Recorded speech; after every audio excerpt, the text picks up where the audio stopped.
something has got to give already. Something that they've not wanted to give up the entire series will be allowed. Yep, guaranteed here with the Nidalee being banned. So it's Aurelion Sol or Jace that's going to make its way to the first pick. Olaf is out, forcing Bengi to play Lee Sin if he wants to steal it away. If not, ROX are going to get their favorite jungler and a strong power pick early. There's also a chance they ban something completely different so that they can get something on the return picks right here, because I actually feel like they ban Aurelion Sol just because if they do leave both of them up, they pick the Jace, and Faker doesn't want to play Aurelion Sol. Oh, no Jace. No rush at all, actually, and preferring, even with Zyra on the table, the Karma instead. The Misfortune, of course, is not available as the counter pick. Yeah, and that is one of the things that happen in long series like this, where you have a permaban. As soon as you drop it from the permaban, the expectation is that a team immediately pounces on it. But sometimes they don't even care. Sometimes they actually have something they want to play. Turns out you were banning it for no reason. Yeah.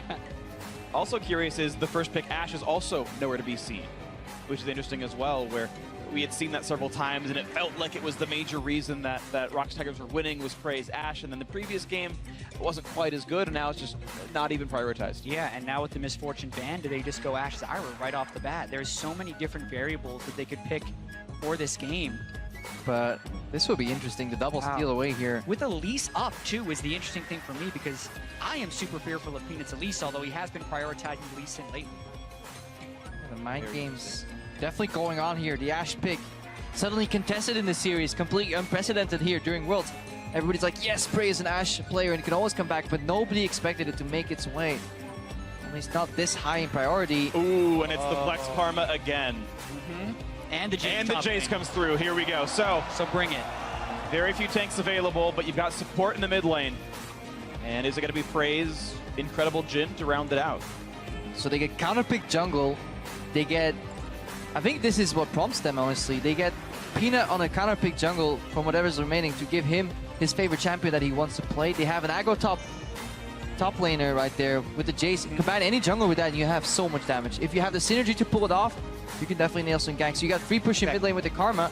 This is Peanut's playground. And with the range they have here, I would be pretty shocked if he doesn't pick Elise later in the draft. But you're looking at SKT right now, and it does feel like ROX just pulled off a really smart move in the draft phase, whereas SKT thought they'd be able to steal the jungler, when in fact they were just moving the Karma to the mid lane. And how does Faker want to play against the Karma in the mid lane? Because they did double ban him as far as the Ryze and the Syndra are concerned. Cassiopeia is a strong pick. His Zillion was very effective, but it's super hard to land bombs on a Karma who can just speed away. He's going to switch the last second back to the Orianna.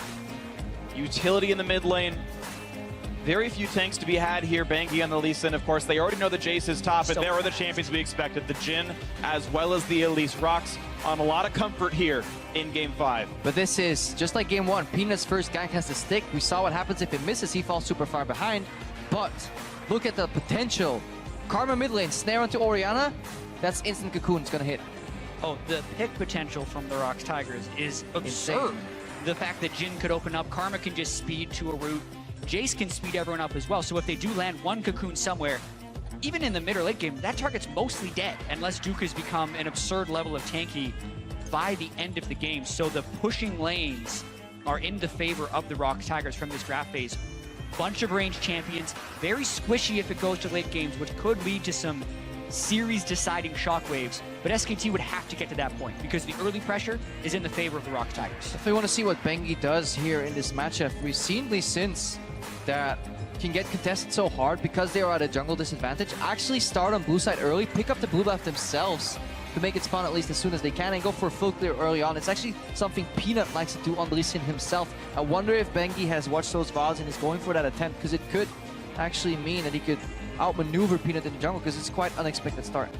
And Bengi, in the 2 games he has played this series, has substantially outfarmed Peanut. First game, Olaf versus the Elise. Peanut was doubling his CS at the 10-minute mark. Next game he had Nidalee, so it was a little bit expected with the champion matchup, but Bengi has really had a heck of a series. And it's not the first time that Bengi has low-key carried SK Telecom T1 to a playoff win. Spring 2015, they had a semifinal against CJ Entis, back when Tom was the replacement for Bengi, and SKT goes down 0-2 in the series.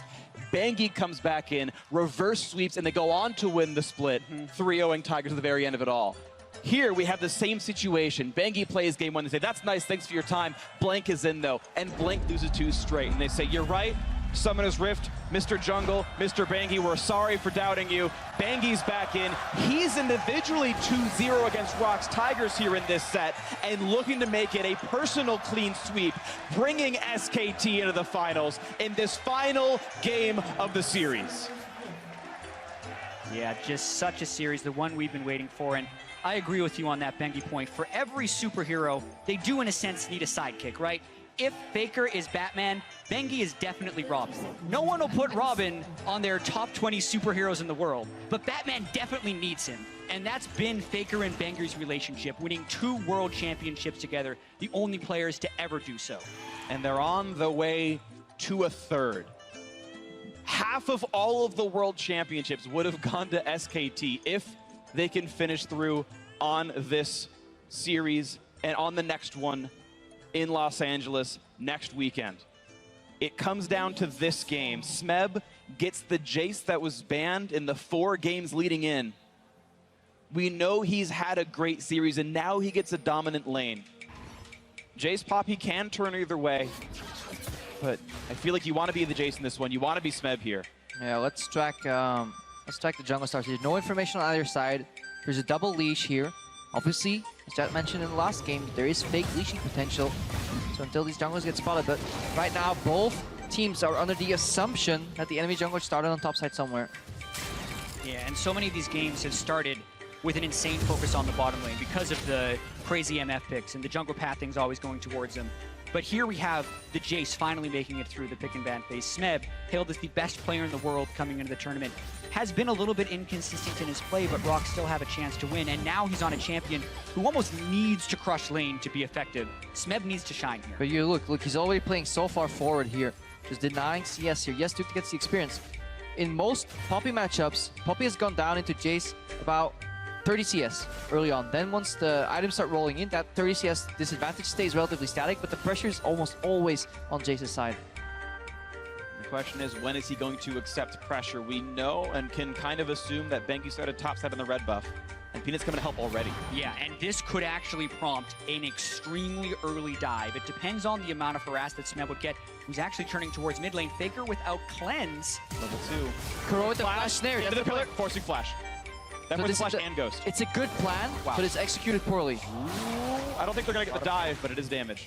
Yeah, there's a chance they'd be able to get the kill if they wait a little bit longer on that, but getting both summoners will really diminish the pressure Faker can have in the mid lane. But the tension is there because Peanut kind of called out that play. Again, he only waits for 3-4 seconds. He was on the way back when his mid laner flashed in. And right now, we're seeing these 3 pushing lanes come to fruition here. That's exactly why Peanut does not want to waste time ganking. Because with 3 pushing lanes, you want to finish your jungle as fast as you can, start getting control of the river, and start spotting where Bengi is in his jungle. So much going on right now. ROX Tigers definitely have the tools for the early pressure, but yeah, that blue handoff is going to help Faker a lot. But they're going to know. Yep. They're going to know that Bengi started red buff. His Krugs are still up here. Bengi's going to technically be behind in camp still if Peanut decides to outpace here. Right, and the natural move here for Peanut, I feel like, is to try and make his way up to the top lane. They know that Bengi just handed off the blue buff. He could recall and run immediately down to the side, because now we're talking about the information Peanut is working with. So if he does want to gank the top lane, he has to go relatively quick. Ooh, he sneaks in. Sneaks by. We don't know where he is right now. Neither does Bengi. Bengi's going to know the Scuttle Crab has just been taken down. Now he has to get really scared, and he also has to tell Duke to worry out a little bit. Oh, there he is! The brush, there it is, it's Peanut. A lot of damage down, 300 HP on Bengi, the repel the chase. Couple more attacks, the flash, one more Q will get him, and Peanut solo kills for first blood! He reads the game. The blue buff handoff again cost SKT too much. It already happens in the series. When Faker walks back into lane with blue buff, it is not worth the information cost against a team so good as the ROX Tigers. And how clutch Peanut with that move. Also burning 2 summoner spells from Faker and the flash, but Gorilla, bubble! Re-engage, look at the damage output on towards him, 100 health left from the Zyra Prey, weaving in a couple of auto attacks, getting a decent chunk down on towards Wolf and Bang, but look at what they can do with this Nami. Another volley comes through, but it's Smeb on, no, it's actually Kuro on the chase. He's got no flash, but he's gonna land slow into a whole bunch of CC, and it forces Bang to flash out. Oh my goodness, the early pressure by ROX is already mounting on SKT. SKT cannot lose these lanes too Yeah, and badly. Bengi just wants to slow down Kuro. He doesn't care that he's spotted here, but he just wants to give this a major hit to Kuro's economy, because not only is playing against a blue buff Faker, he left lane, losing some experience here.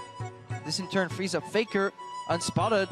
They're looking to react here because both Bray and Gorilla are so low. They were looking to burn chip damage or just simply die to bot lane. Scouts the red buff. They're very low level, but it would be a 4v2. So they're Bangy. Peanut And it's there again. suddenly Peanut there again to push the Lee Sin out, but be careful because Bangy wants a bit more. Won't jump for any extra. Every move you make, every step you take, Peanut is watching you in your jungle if you're Bengi. The mental blow this must be. 2 times does he attempt to make a play. Twice in that brush is a nasty spider link.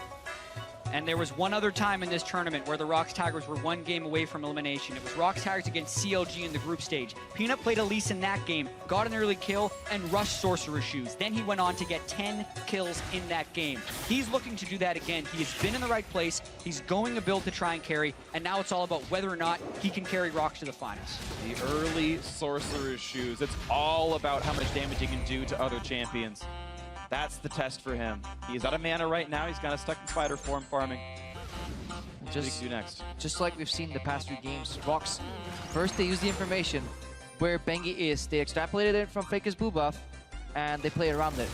In all this time, Smeb has continuously been pushing the top lane without any repercussions because he knew exactly where Bengi was at every single moment here. And that's the power of the ROX early game. They just find the opponent jungler and play around it. Smeb actually allows Duke to recall. I believe he had the ability to stop it and said, no, I'd rather you go back to the base. I want to shove this in and get my own quick recall. Yeah, Smeb also wants to get items of his own. There is the beginning of some armor for Duke, but he's not quite there yet.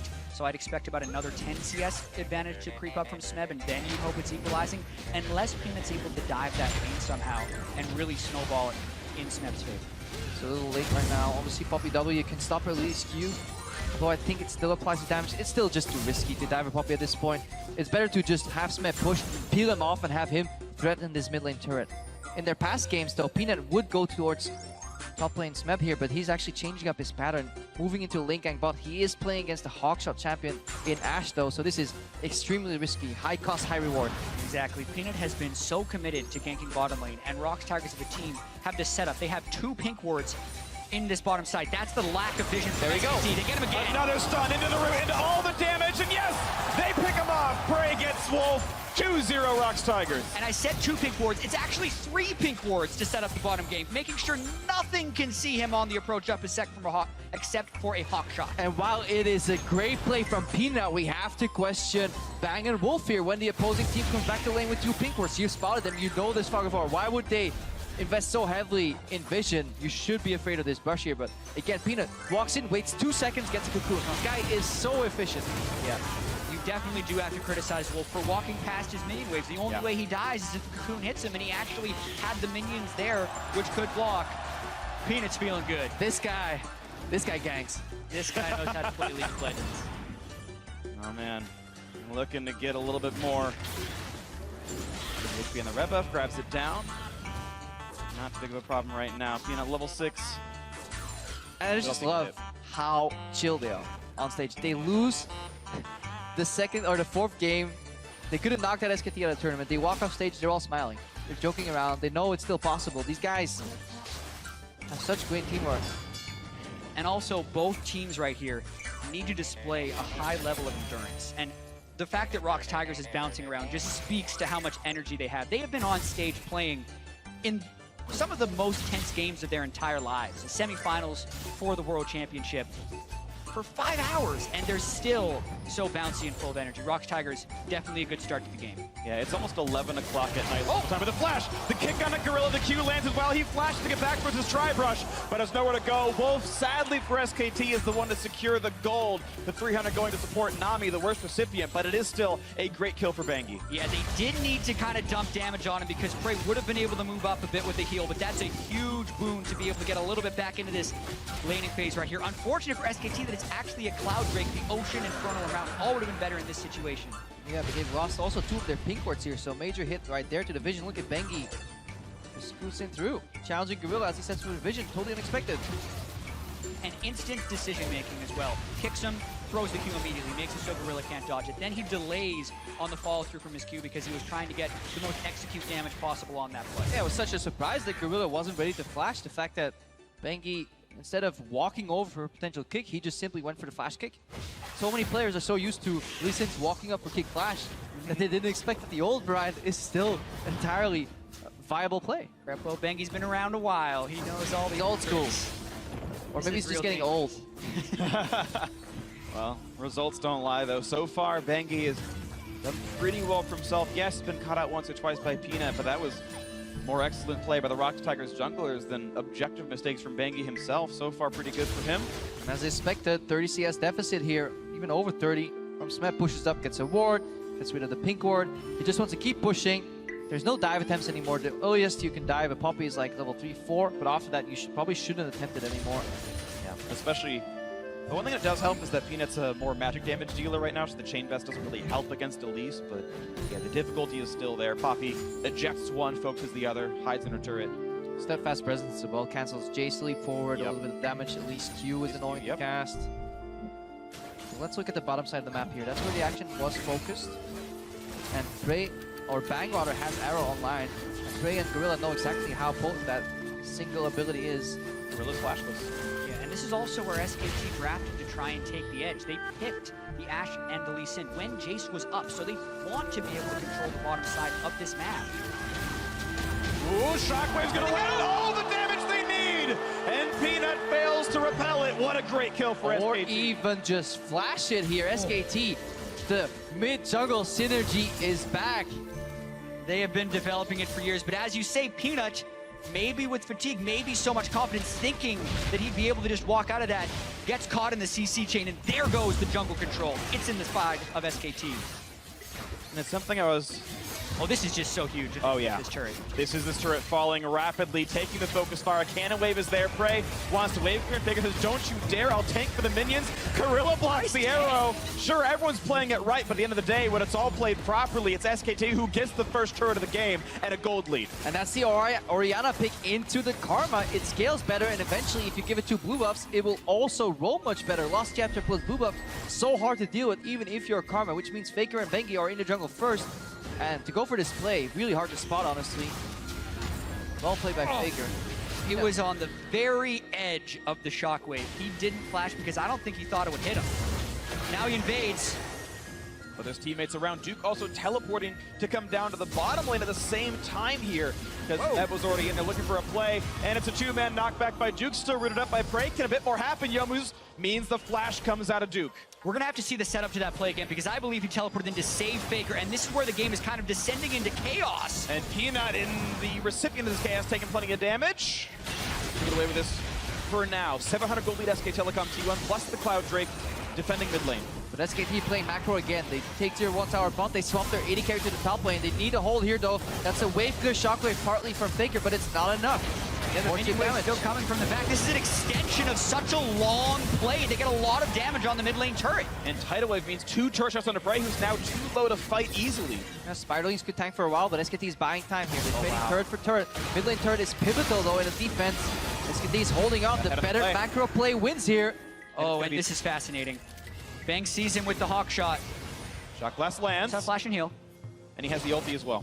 And for a series that is mostly played around ROX Tigers getting control of the side lanes and having Faker win in the mid lane, it's so fitting in the 5th game how SKT nearly take both side lane turrets while their mid lane turret is the one that is low. It has been such a close game, and Bengi caught by Peanut. And it's Bengi trying to get away. He's only in range for one more shot, and he's gonna go! Kuro, actually! Beautifully executed. ROX Tigers do find their way in. Now they handed over the red buff to Prey 2 with the final shot right there. Just before the turrets fall, everybody gets in time to defend them, respectively mid and top lane here. It is ironic that the mid lane turret is to fall, but it's also because it's Faker leveraging advantage from his mid lane into the other lanes, especially what SKT need. He was spending so much time in the bottom lane here. Slowing down the teleport, he gets out. Yeah, lands. Duke could have canceled. Yeah, Duke definitely should have canceled that one. Faker was in trouble, but he had already ghosted to being mostly in safety, and that burns both of Duke's summoner spells. He can't maintain pressure in the bottom lane, and then that also makes the rotation a little bit easier for ROX because they know that Duke can't threaten or help hold that mid lane, so game stays very close. All right, the next real objective on the map is this tier 1 tower in the top lanes for SKT. Most other turrets are defendable, there's no rotations possible, so it's River Vision and top tier 1 where the fight will be most centered around. And interesting how they've actually had Kuro down in the bottom lane. They're very much doing the double TP as we've seen a lot in this series and trying to set up the 1-3-1. Duke doesn't have teleport, neither does Kuro. It leaves wave clear in this lane for Smeb, and really, based on these really peculiar map rotations, I actually feel like SKT does have the pressure advantage, and they're the ones trying to get that outer turret you talked about. That's why they want it. They also have the looming threat on the Ash Arrow. Anytime could strike from Fog of War. Definitely the case. It's one shot could result in a kill if Bang can land it. We'll see. It's a very tight one. 400 gold only separates these two squads. Spot in the finals on the line for this single game. Peanut has had a pretty good amount of early pressure on that trademark release, a champion we know he's been so good at. Gets pushed to. He found other advantages though as well. The shockwave's gonna hit Gorilla. He flashed up, but not in time. Baker gets the kill. Now they're re-engaged though. It snipes on toward the mid laner. Then back towards Wolf, but just not enough damage really dealt. The knockup in for Duke means a bit more towards Smeb. Half HP 1,000 in the Jace. Now looking for a bit more. They're not gonna find Bangi for much of it. ROX Tigers 4v5. But the fatigue is definitely kicking in here for ROX Tigers. There's multiple shockwaves that should have been flashed. And Faker is on point right now with Orion. You have to give him the credit of these shockwaves being right on the edge. And yes, they've been on stage for 5 hours. They have missed a few of the flashes. But if Faker wants to take back that title, this is when he has to do it. He's got to do it now in this game. Rooting to Faker the damage. But wow, Peanut gets shut right out still. The turret does go through to ROX Tigers. That's an advantage still for the blue side. Putting that gold right back to equal. 26-3 to 26-5. And a reset. These are the 10 game 5s you're hoping for. We're 200 gold difference, 1 turret to 1, 3 kills to 3, 17 minutes into the game. It's hard to tell, but it feels like ROX is a little bit playing on a timer because their mid laner just becomes so obsolete later in the game. Kuro is already behind in CS. Gorilla lands the root. He's going to go for the knockup following on to Duke. That's going to force the flash out, but how much more can he do? Ulti is down, so there's no disengage tools easily for Duke. But he's too durable. It is so hard to kill the Poppy as Jace once he's got these items. This is why you get an early CS lead on Jace, but then Poppy neutralizes. Sunfire Cape, Ninja Tabi, plus the bonus armored magic resist Poppy just gets from her kit. Insane. It's going to be Cloud Drake going down SKT. Double Cloud Drakes here. It's going to be a trade basically for pressure on the top side. ROX trying to push that one down. There's no one really defending, just the Poppy. Maybe this gets turned in, but SKT still wanting to pressure more. 4 members near the mid lane, but not really sticking through for the pressure. I can't help but laugh at the Drake spawns in this game. We had triple Infernal, triple Ocean, triple Mountain, and we're now gonna have triple Cloud in the 5th game. SKT probably not too happy with that one though. No, not at all. But the thing is, they're gonna be so fast, right? And that actually does matter, Greppo, as much as we like to criticize Cloud Drake. It's not as good as the other ones, but it's not without its advantages, guys. So in my sample size of 1 each, the only Drake that lost was triple Infernal. All right, double Mountain 1, triple Ocean 1, triple Cloud win could mean SKT goes through to prove once and for all Infernal is the worst Drake and Cloud's the best. Definitely the worst. Bang facing right now. He's coming from Fog of War, so this means momentum for SKT. They have more bases on average than their champions. They're looking for Q1 top. They want to He's in range for a play. Q's gonna land onto Smeb. The kick flash, the knockback's not in time. Here comes the rest of it. A nice tackle for Duke. The tidal wave, the bubble, all the damage they could need. Kuro's trying to help. And can they get Bangi? Yes, it's a 1-for-1. Now the re-engage on Duke. Deadly Flourish misses, but Curtain Call could land. Slow into Wolf. Baker comes to help, and he forces the flash out of prey. And it's now the re-engage. Look at the damage Bang can deal. Kuro in danger. Another slow comes out of Kuro. 1-for-1. And this is SKT kind of pulling the trigger too early. They had Ash coming from base with item advantage. They didn't need to kill Smeb. Just get him away from the minion wave and look for the objectives. That was what ROX was doing so well. When they were playing the Ash, they always tied in the kills to the objectives. SKT tunneled too much on the Smeb kill. Did not expect Kuro to teleport. And that's the big thing. The AP Karma in the mid lane has insane shields. Bangi executes this gank quite well, getting the kickback as Smeb is using the disengage. But with the Karma teleporting in, it's just a Nami, a Lee Sin, and a Poppy. They really don't have that much burst. They end up coming in for the trade kills, and the Ash Arrow flies wide. No teleport. Can they get Kuro? He's flashed away from the bubble, and yeah, you're right. The teleport from Duke means ultimately nothing. It's a trade of Summoners TP for Flash. Ooh, and this is really good for ROX Tigers because in all that exchange, they have teleport advantage on Smeb out of all people who has really good side lane pressure. So right now, they can take the momentum, start playing the map. Yeah, and in a game this close, every little bit of gold counts. And when you can fell turrets as a Jace, that's huge. He already has the push on the bottom side. SKT is forced into responding to this one. Bang is nowhere close. And neither is Kuro, though, and Kuro has no teleport. SKT knows this. Peanut and Banky trade a few blows. Duke nearly invincible, but still some damage down to this turret as the Poppy gets poked down a little bit by Syra, but not too much gain. Peanut and Frey walking back through the side and out of range of everything else. No Q gonna land for Banky. Arrow going in the face, and Prey is not long for the world. There's the kill coming through to Duke himself. SKT still on the chase though. Can they get a slow on the Gorilla? No, not just yet. ROX Tigers forced to disengage. Kuro clears mid. Prey felt so good about that sidestep on the Lee Sin Q, and then out of nowhere, look at how Faker as well, blocking the wave clear in the mid lane from the Karma so they can actually get access to the turret. That's the turret. We have mid lane turret down, top lane turrets at a sliver as well. SKT trying to take all the outers. How fitting that Prey, the Ashe of the day, gets caught by Bang's Ashe Arrow. That pick has been so pivotal in this semifinal series, and they get Gorilla. Gorilla's flash. Maybe a little bit more tidal wave, and oh! Faker blowing up, but Gorilla can be next. No! A great flash with the shield. Now the chase is slow from Kuro. Duke disengages one. It's Smeb out of the fight, but it could still be enough. No, the repel not in range to find a target. And Crepo, you mentioned SKT going a little bit preemptively in the top lane. They do it again in the bottom lane. They do not have total vision control. Faker tries to take a shortcut to a fight where they pick people without damage. They landed the bubble, but didn't actually have the follow-up that they could get on a Gorilla. Everyone on ROX gets away. Faker gets picked off. Yeah, just as you said, everybody's looking so much at Zyra being picked off. You gotta be respectful and mindful of Fog of War. Gorilla has his flash in the end. Good disengage here by Duke. He's definitely doing his role. Ooh, a 20-minute Baron. Lee Sin is alive, but no smite right now for Banky, and it won't be up in time. But they don't know that. Okay, 2,700, but he can't do it with smite. It's going to be all about this. He's in the pit, and it's the kill on a Peanut. Right for either side, and it goes to Smeb to try to save the game. But it's so many kills coming through for SKT. Smeb cannot pick up Bang, and it's a 4-for-0. What the hell just happened? Banky goes in. He stops Peanut from being able to secure the Baron, but then he leaves the pit. He had the Baron smite. He didn't want to die, even though they caught ROX doing the Baron at 20 minutes, which is a high-risk play. They don't get the Baron, I don't think. No, Jace got the Baron, but they do get the kills and they can push mid.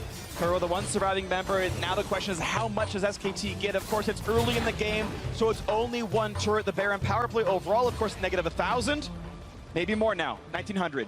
Even though Banky didn't get the smite right there, it's still a hero play. He gets the pink ward in, he goes, and look at all the damage Peanut takes from the back spikes, from the Baron right there. Then the volley hits him, the arrow hits him, the kick hits him, and he falls. And then Banky would die, but he didn't even have smite up when he was going for that. So he does jump outside of the pit, and disaster strikes for ROX Tigers there. They're lucky it wasn't worse. Yeah, don't need smite. The illusion of smite is enough.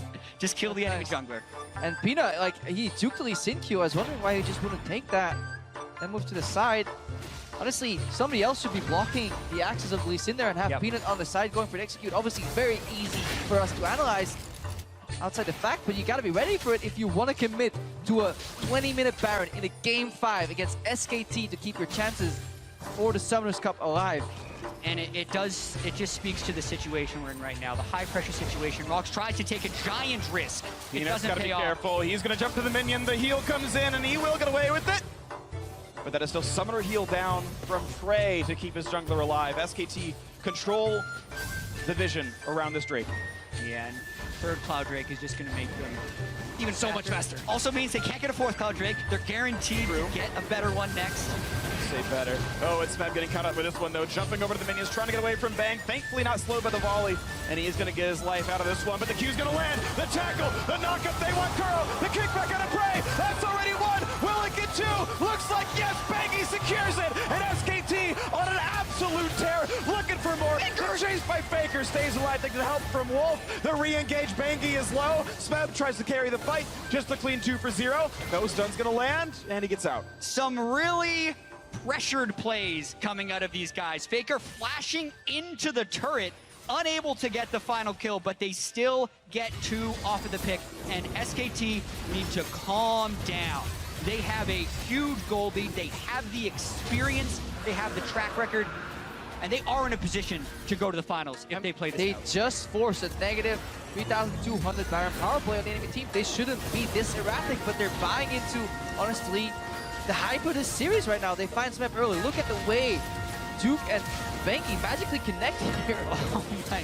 The range extension on the Q actually allows Venki to get behind the enemies. Yeah. The fact that Poppy Flash is even closer was a Bengi delivery system to get that kick in place. It was gorgeous. Then Faker tries to go for the execute on Smith, misses his QW combo, and they do get out of that with still a hugely positive play. At this point of the game, there is still vision control for ROX. They have a pick composition, but they are getting crushed in the scaling war. Deathcap Orianna, hugely tanky Duke that no one can kill right now. Yeah. So ROX need to make weird plays happen to throw SKT off their game. It's a 4,000 gold deficit for ROX Tigers. SK Telecom T1 have weathered the storm, and they're now making the move.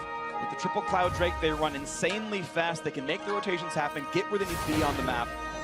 And they've got the gold lead to make sure those fights finish in their favor. Now a red buff attempt for the steal. Duke in towards Peanut. Look at the damage he's got on that. Peanut does no damage back to him. We talked about the way that Jace Poppy matchup can swing, how Poppy can exit that lane at 30 CS negative, and that's still okay. You then add 5 kills to that equation. It's actually even gold with the Jace right now, which is insane because the Poppy just feels so much stronger. So take that 4,000 gold lead and add to it because of the scaling advantage of that Poppy in the Jace match. Definitely could be just another shockwave right here. Gorilla getting knocked around.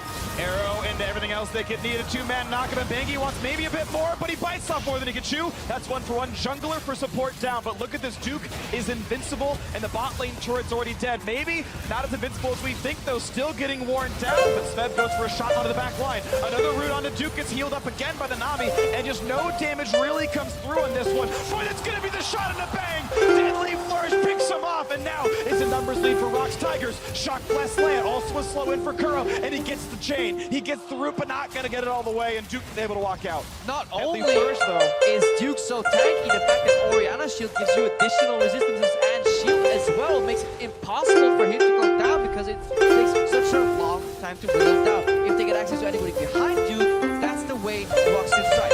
Lope can also heal. Notice the shockwave hits Peanut. The Ash Arrow hits Gorilla, though, as Peanut had repelled up, and they secure this kill. And SKT is hoping to die with impunity right here, but the turret locks onto Fang, which delays the follow of what they wanted to support Bengi with. Still a poor play by Bengi to go in before. Then it just kind of goes to show how ROX is trying to play this poke game, and they are landing enough skill shots to make it count. Bang picks up a little damage from the bouncing grenade, gets finished off by the Deadly Flourish. The rest of this chase, it's ROX trying, but not able to quite secure it. No CC was really left to be had, and everyone else able to disengage properly. But now, the play towards topside. They do see Faker, and the Cocoon's not going to land, though, so can they get anything else? The flash chase, it's Smep onto his face, looking for a little bit more, and he's not going to go down. Faker, with just the ghost, gets away with it. He knew they were coming. The second Gorilla charged at him in an empty lane. He did a minor step upwards, forcing the Cocoon to ever so slightly miss. This leaves mid lane exposed, but Prey is here to defend. But that was so close. Faker saw the enemy support running at him. He knew he was getting ganked, and then the Cocoon was just a hair short. Just a hair short, and just a split second off from flashing away from the shockwave, and so many incredibly slim margins that could decide this series, and that's what makes the best players the best. The ability to perform in clutch situations like this. Faker in a bad position, able to make the miraculous escape. And now the margin remains at 5,000 gold. Red team, it's SK Telecom T1, defending world champions who hold the cards, who can make the play to secure this game. And for SKT, it's all about calming down and finding the standard fight. Yep. They have a huge tank. They have a traditional mage in the Orianna. They have a supportive backline. They have standard team fight lines. So they need to find a standard team fight against ROX, who is all squishy, all poke, all pick. If Duke can just get in with a strong front line and push them back, that's how SKT wins. Immediate tidal wave. SKT, there is a solution to this puzzle. They just need to lay down the pieces in the right order, and they leave ROX with no counterplay. Uh-oh. Yeah, Duke flanking, he can return to the bot lane. He's just checking for vision. He's just securing his own push down to the bot lane, 1-4. First, you get the mid lane control. That's what Bang is doing right now. Look at how far he's contesting here because there's no pickup. Be careful. Ooh, yeah, Bang getting away with that one. Not going to get rooted up either. But the funny thing is, Yeah, the risk there. If Bang misses the sidestep, he's dead. You don't know. But Peanut doesn't know. He doesn't want to face it because he sees 3 members in the mid lane. This is so created by SKT. The guts it requires to call this Dasher. Faker's half health, half mana. If they chase them down, they'd get the kill. They need to get the Baron and get out of there. that's going to be secured. Now is there going to be a fight on the backside? It's a Baron buff and a 6,000 gold lead for SK Telecom T1, and it's not going to be any kind of fight at all. The ROX Tigers step into that abyss thinking that the Baron at worst was at 7,000 health. They walk in and 2 seconds later it drops. And that's when they know they got played. Faker and Bangi, the dynamic duo, Batman and Robin, they return and they take down the Nasher. They just sneak it. While Bang is just playing so far up, relying on his individual prowess to sidestep Deadly Flourish. Faker and Bangi, the best duo queue of all time.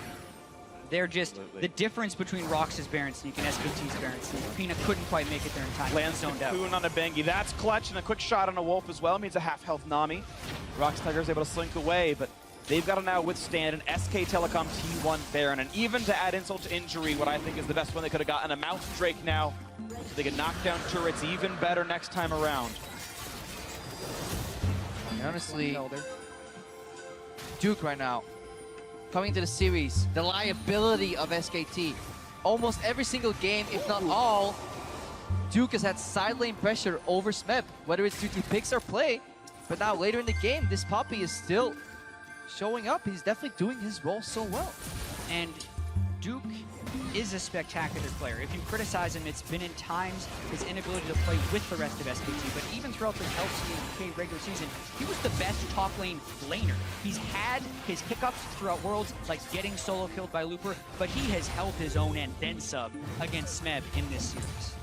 He's been absolutely a clutch part of this Game 5 win. 5-0-3 on the Poppy, definitely a great scoreline. The split push pressure is great with the Baron buff he's got. Bang, though. A lot of damage, has to pop QSS to get away. Yeah, SKT going for the Divide and Conquer, really fighting against ROX, splitting them up, just making those individual leads combo or Faker again. This time it's in time.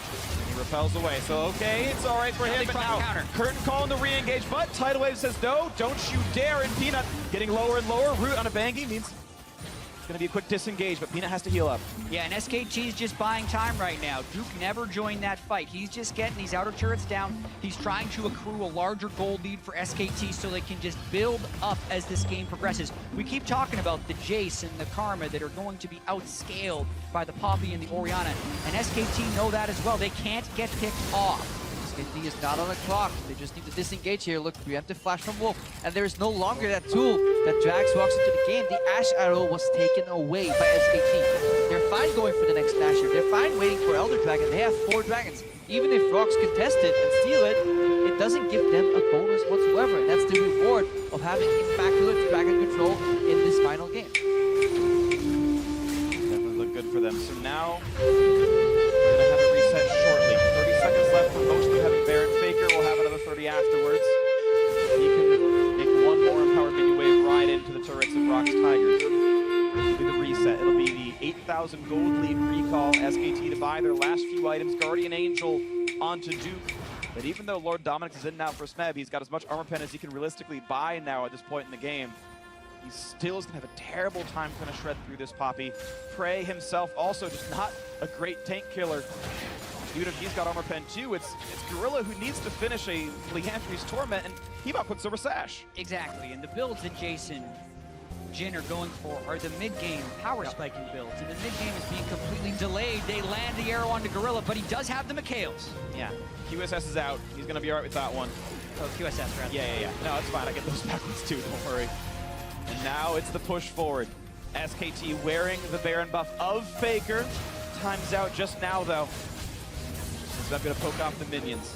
But Duke again in the side lane, always lurking, always pushing, just adding some pressure, making sure that SKT do not have to bunch up. Because if you play on split lanes, you always have the opportunity to do something. Whether it's peel off or vision, send somebody back to base, keep the map somewhat open at least. SKT on the verge of punching their ticket to the finals if they win one more team fight, awaiting the winner of tomorrow's match, Samsung Galaxy versus the European Elder. He uses the shockwave. If ROX doesn't flash it, they're dead. They lose the inhibitor. If they do flash it, it means that next time they can still cycle it because of the low cooldown. It does, though, mean that SKT need to pull away a little bit because ROX would want to attack while the shockwave is down. 25 seconds, though, and it's back up. Next minion wave that shows up basically is one with shockwave, and now everyone on ROX has to be afraid of that again. Faker can put that shockwave down every 48 seconds. To dress that to a flash, he could get every single flashing cooldown in succession by the time the first one is up again. And we also talk about fatigue and pressure. Faker randomly Zonias after he walked back in lane. So Style it. definitely, You gotta style your way to the finals. He wants the gold medal in the game. He wants the gold medal in the tournament. Let's turn himself gold just to make sure. Or just reflecting the level of that play by popping a Zonius out of combat. Who knows? Either way. The biggest thing is he should sell that potion for a pink ward. He sells it for a needlessly large rock. Worth? I'll take it. Yeah. Pink Yeah. ward or 60 AP, which would you prefer? only a 48 sec. I would definitely, if you're Faker, you want to one-shot someone. Yeah. And he only has a 48-second cooldown on his command shockwave, so that's why he's so free with it. That's a minion wave and a half. Yep. Essentially, when he's able to use it. Elder Drake up in 1 minute, same with Baron. The vision control is so critical right now. And I wonder if the league gets creative objectives. At first, it's Bangy just getting away, gets the safeguard in time. The root doesn't matter. A fight over the red buff, and Bang is there saying, hey, I am scary. Be afraid of me. Peanut gonna go for it. Kuro getting caught out, getting for the damage. They can't quite get him just yet. Kuro staying alive, and it's ROX trying to run away. The engage continuing though. Peanut getting lower and lower, running for dear life. Here's the curtain call. But ROX Tigers just do not deal damage to these tanky champions. It doesn't matter. This is so huge, though. We've seen people flashing Faker's shockwave. 3